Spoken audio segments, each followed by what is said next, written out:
Good evening, boys and girls, and welcome to Bedtime Stories with Madison Families. I'm Mrs. Meehan, and tonight I'm so excited to read to you one of my favorite books called The Day You Begin by Jacqueline Woodson, illustrated by Rafael Lopez. This is one of my favorite books because it talks about how some of our differences is what makes us unique.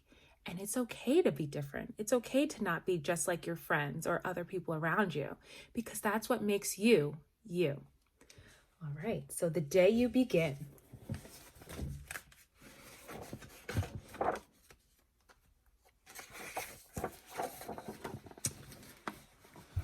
There will be times when you walk into a room and no one there is quite like you. Maybe it will be your skin, your clothes, or the curl of your hair. There will be times when no one understands the way words curl from your mouth, the beautiful language of the country you left behind. My name is Rigoberto. We just moved here from Venezuela. And because they don't understand, the classroom will fill with laughter until the teacher quiets everyone. Rigoberto. From Venezuela, your teacher says so soft and beautifully that your name and homeland sound like the flowers blooming the first bright notes of a song. There will be times when the words don't come. Your own voice, once huge, now smaller when the teacher asks, "What did you do last summer?" Tell the class your story. We went to France, Shayla says. These shells came from a beach in Maine.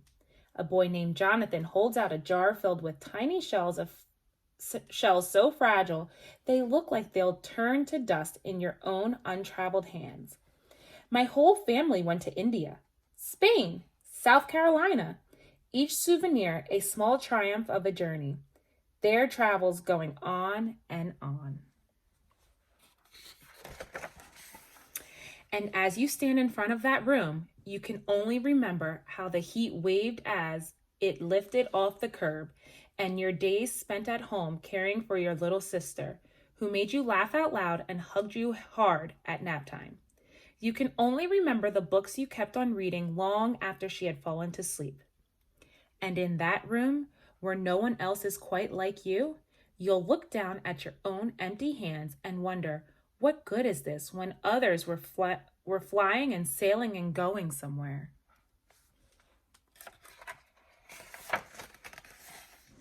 There will be times when the lunch your mother packed for you is too strange or too unfamiliar for others to love as you do. When even your own friend Naja will wrinkle her nose and say, "What's in there anyway?" And you'll wonder how she doesn't see the rice beneath the meat and kimchi.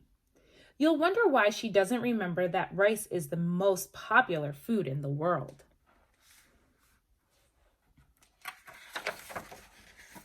There will be times when the climbing bars are too high, the run is too fast and far, the game isn't one you can ever really play. I don't want him on our team. You can watch. Maybe you can have a turn later. There will be times when the world feels like a place that you're standing all the way outside of.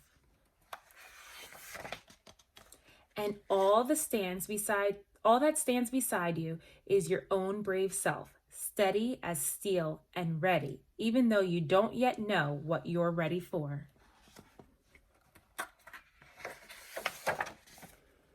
There will be times when you walk into a room and no one there is quite like you until the day you begin to share your stories.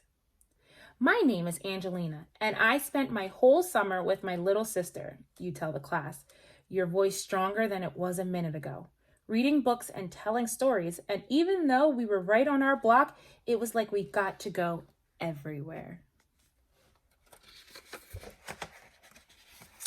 Your name is like my sister's, Rigoberto says. Her name is Angelina, too.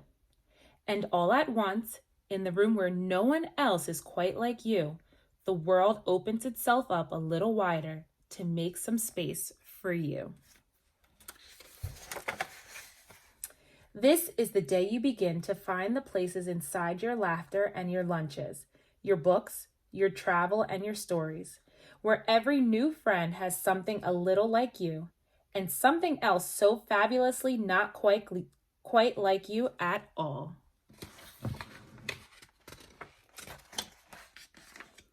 The end. I hope you enjoyed this story, and remember that all your differences is what makes you, you.